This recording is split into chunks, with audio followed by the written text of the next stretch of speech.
കണ്ണൂർ പേരാവൂർ പഞ്ചായത്തിന്റെ ആയുർവേദ ഡിസ്പെൻസറിയിലെത്തുന്നവർ നടുവൊടിയും. കുണ്ടും കുഴിയും നിറഞ്ഞ റോഡിലൂടെയുള്ള യാത്ര അതീവ ദുസ്സഹമായിരിക്കുകയാണ്.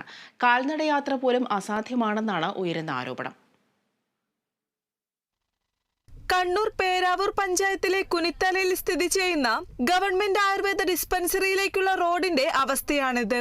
പ്രായമായവരും കുട്ടികളും അടക്കം നിരവധി ആളുകളാണ് ദിനംപ്രതി ഈ ആയുർവേദ ഡിസ്പെൻസറിയിലേക്ക് എത്തുന്നത്. മെയിൻ റോഡിൽ ഓട്ടോയിലും ബസ്സിലും ഇറങ്ങുന്നവർ ഈ കുണ്ടും കുഴിയുമുള്ള റോഡിലൂടെ നടന്നു വേണം ഡിസ്പെൻസറിയിലെത്താൻ. രോഗികളുടെ ദുരവസ്ഥ കണ്ട് നാട്ടുകാരിൽ ചിലർ ചെങ്കല്ല് പാകിയെങ്കിലും ഫലമുണ്ടായില്ല.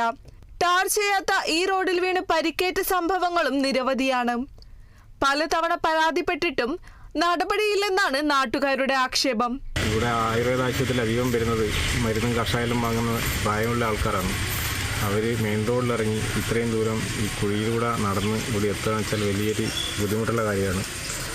അതുകൊണ്ട് ഈ ആശുപത്രി വരെയുള്ള ഒരു റോഡ് സൗകര്യം ഏതാണ്ട് 50 മീറ്റർ ദൂരത്തിൽ മാത്രമേ ഇതുള്ളൂ.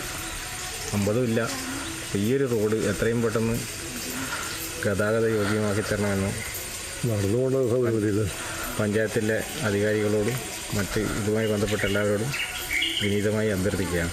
രോഗികൾക്ക് പുറമെ പ്രദേശത്തുള്ള വീട്ടുകാരും ഈ റോഡിനെയാണ് ആശ്രയിക്കുന്നത്. അടിയന്തരമായി അറ്റകുറ്റപ്പണികൾ തീർത്ത് റോഡ് ഗതാഗത യോഗ്യമാക്കണമെന്നാണ് നാട്ടുകാരുടെ ആവശ്യം.